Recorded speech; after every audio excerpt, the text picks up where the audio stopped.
Greetings and welcome to the Greatness Factor podcast, hosted by author, speaker, and property consultant Tinashe C Mudanda. On this podcast, we'll be focusing on the ideas that can help you maximize and unlock the personal potential that is within to become the greatest version of yourself. So sit back and relax and enjoy our content as we delve into the Greatness Factor. Stay blessed.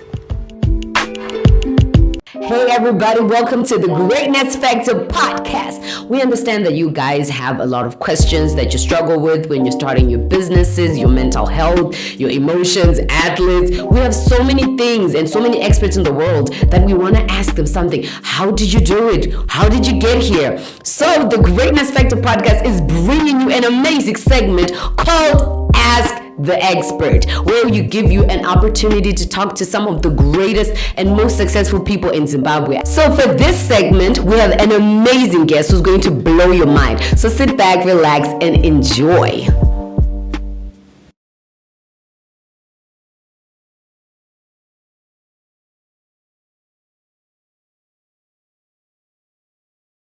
Absolutely. I believe in generational wealth. It's a biblical principle. And in fact, the Bible actually says a good man leaves an inheritance not for his children, but for his children's children. Now that then means you are spanning what? 3 generations. And you know, one of the key things that I really wanted in my life as an investment banker is to understand generational wealth. And a lot of people will always ask me, Nigel, you were successful on your own anyway. Why did you have to partner with Mikkels?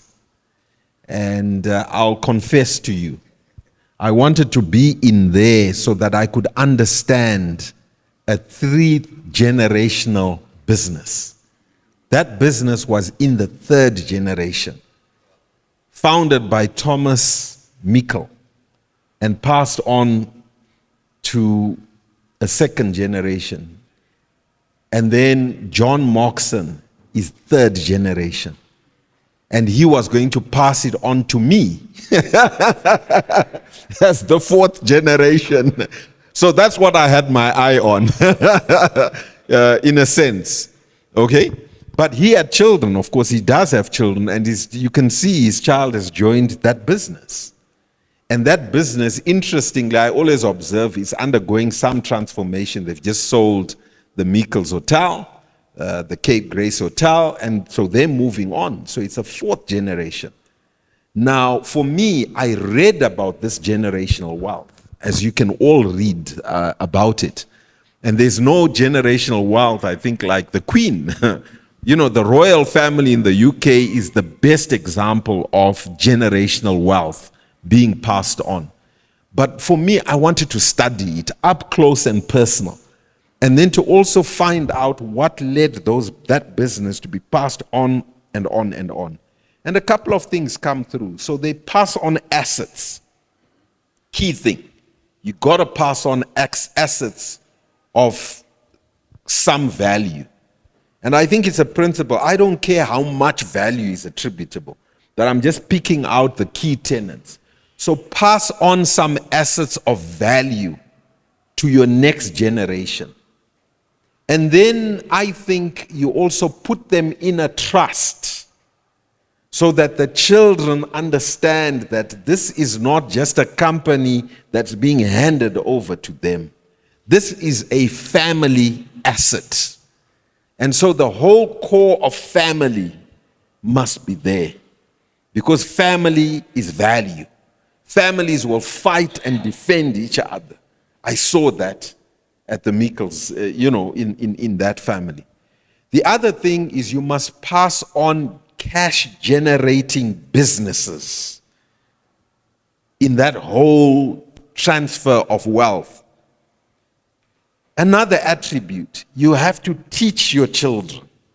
And this is something I then learned, because my own kids now, I work with my sons. I work with my kids. I talk to them daily, even if they're working for somebody. And so if they're working, if they have no job, once they graduate, guess what? I say, the first thing before you go and work for somebody, you come and work for me. And then I mentor them because I'm a natural teacher. I give them, what will make them successful at work. And so I hammer the rough edges and make sure they're ready. And then they must understand my businesses.